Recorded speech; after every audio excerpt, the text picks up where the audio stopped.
to himself. ARIAN, how you doing, my friend? Great. On the roads in Toronto. Yeah. Oh my God, in Toronto. Yeah. Incredible. How's it been? How are you finding it? You watch it at the Scotland Yard? It's been there. I watched the Scotland. That's why I'm going back home now. It was good to watch that game in Scotland Yard, getting 2 goals like that. So good time. Eyes on the road, ARIAN. Eyes on the road. Eyes are on the road. Fantastic. What's your kind of takeaways from the game today? I had a lot of pause. I think Brighton should be very thankful for that point. I think I was kind of listening to what you were saying earlier in the previous call. I don't think we ever got back into the game because I don't think we were ever out of the game. I think Brighton had a very clear plan. They came to play on the break. To their credit, that first break, very good. Second goal, definitely really sloppy from Bergvall. I would say that goal is honestly more on Bergvall than it is Vicario because, yeah, he should be doing better, but I think that clearance is more criminal than that save. And we go 2-0 down, but we just keep the pressure on the same way. Like, even at 2-0 down, we were saying, I was talking to Brian, I was like, we've been the better team. And I think we got at least the point that we deserved, and we were unfortunate not to be able to score at third. I think Hurstler's right saying his team were the only ones looking to really score at third. I think we did slow down, but who cares? They were on the front foot for 4 minutes in that second half. That doesn't mean that they deserved any more than what they got. Yeah. So you reckon Bergvall deserves more blame than Vicario? I mean, a shot from that angle, from that distance, you can't really expect that to be going in, can you? If you look at it, the ball's got no spin and it moves a little bit. So I'm not saying it's a mistake from Vicario, definitely. And I think of all the keepers, I expect Vicario to be one of those saving that. But at the same time, it's not a howler. He definitely could be doing better. But I don't think it's like a criminal mistake. Like, how dare he let that go? And like, I've seen worse. And it's funny because I was here last week saying, "Oh, Vicario, we never have to talk about him." But and here we are. That's what I'm saying. Like, I don't think it's an absolute howler. He could be doing better, but I think Bergvall just clearing it as lazy as he does, just basically passing it away to them and allowing that to happen in the first place is worse. We changed things up in that second half, didn't we? Brought Xavi into the 10, put Bergvall a bit deeper. How do you think that affected the game? Oh, massively. I mean, we had them completely, like, they were suffocating until, and that's why, like, some people are going to look at that and say, oh my God, Jean-Paul Van Hag scored an own goal. Well, yeah, because kind of similar to what Liverpool and Burnley, that Burnley game where at the 95th minute, it's a handball. It's like when you're living in their box, at some point, something's going to fall. And that's just what happened. Like, it went to Van Hecke. Could have been anyone else. Like the same goal we scored where Richarlison, takes a Neymar touch in front of the goal. Like, that's going to happen when you're just in their box constantly, putting the pressure on, putting in balls, putting in crosses, putting in passes into the 6-yard box. It's going to happen. And one fell to us. And honestly, we were unlucky not to score, more. I think, Simmons had 2 chances that were really good. One of them got on target. The other one that he sliced when it came to him from Kudus. And then, Kudus had that one shot that deflected off Dunk's foot that kind of hit the side netting. They had the penalty shout.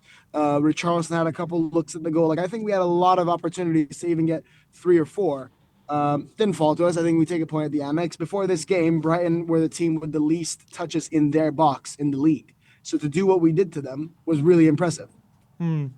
Tell me a bit more about Xavi playing in his more natural position. Do you think you saw a big difference there today from him?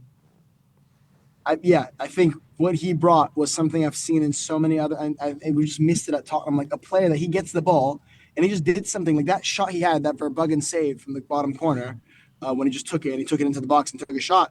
It's like, that's just like a franchise player thing to do. Like, how many times did we see Son do that when he was at his prime? How many times did we see Kane just get the ball on the edge of, like, he brought some star power there, some unpredictable, something just quality. And he changed the game completely. And I think Bergvall was stinking it up in the 10. And when we moved him into the pivot, like, bringing him into the pivot, his game elevated massively. And then, we replaced him with Simmons, who plays his best in that 10 position. And I think Brighton had absolutely no answers. And that's why they conceded. Yeah, absolutely. And Udogie getting his first start of the season as well. Thomas Frank, That's why I gave him as well. Frank at his press conference said he was absolutely exceptional. I thought he was almost unstoppable today. Man of the match. No question. Man of the match. Unbelievable performance. Unlucky not to get even an assist or something to his name. I think he was like having him and Spence as our options is honestly unreal right now because both of them are so good now, on good form at least. I mean, Udogie today, if Minte didn't score that goal in the first half, in the first few minutes, where we just kind of looked out of shape, the shape was weird, and I think Van de Ven kept pushing. I think that's the main change tactic they made in the half. Van de Ven was like pushing so high up that they looked so dangerous on the break. We brought Van de Ven back, and so their break wasn't as threatening. And if we kept that in the first half, Minte was in Udogie's pocket the entire time. Every time they had like one dangerous long ball or something, Udogie just had it covered. So unbelievable performance from Udogie. Easily my man of the match. Easily. Does he start next game for you, left back? I mean, after Doncaster, the next Premier League game. I mean, not against Doncaster. He has to. I don't think you can really spin it any other way. If anything, maybe give Spence a shift at right back to give Poro a rest, playing 90 like pretty much every time. But I think against Wolves, he's better going forward. Like they're there to be had defensively. Obviously, they haven't won a single game all season, even a draw. Like I think we've got to start him. I think if you're thinking Udogie has to earn his next start, and you're thinking of a performance like today, so yeah. 100%. What do you think we learned about the team today?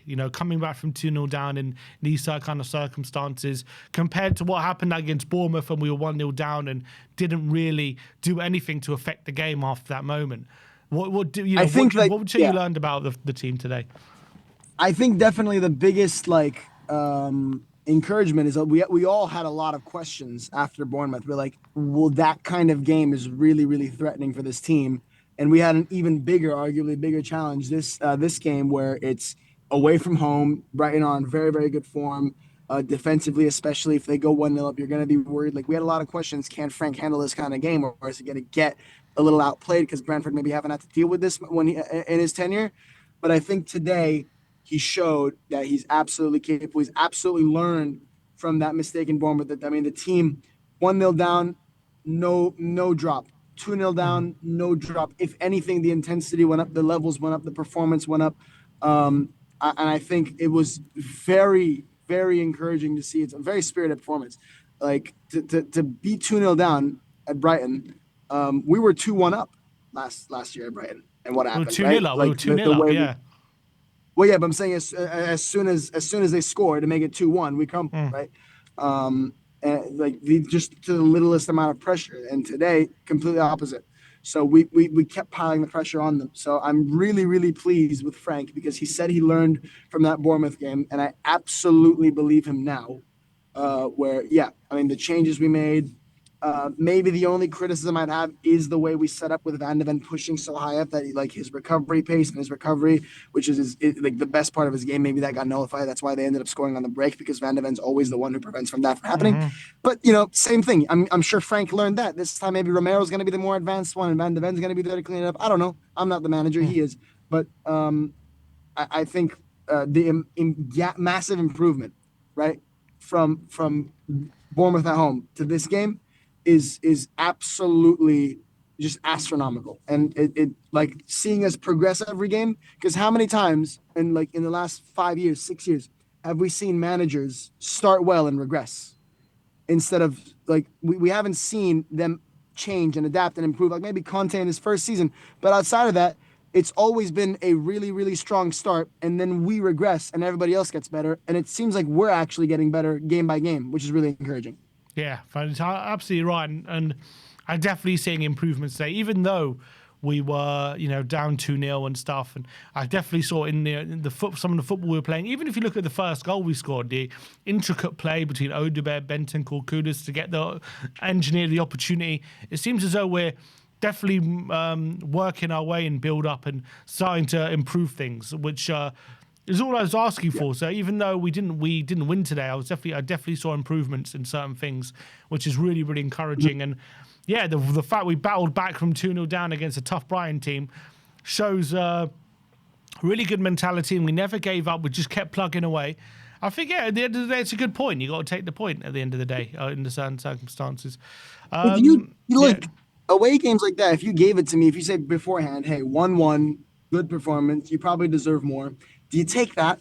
Probably do. I honestly probably do. I'll say, yeah, it's Brighton. We should be beating Brighton, but there's no shame in a draw to Brighton, especially at 2-0 down. I'm pretty sure Arsenal lost to that ground last year, and so did we, and so did a lot of teams. They're a very tough team to go to. Man City So, a couple weeks ago lost to them. Man City a couple weeks ago. So definitely 100%. It's a good result. I think it solidifies a fantastic start to the season. ARIAN, appreciate you calling as always, mate. Drive safe, and we'll speak to you soon. And as always, come on, you Spurs! Come on, hands on the wheel, ARIAN.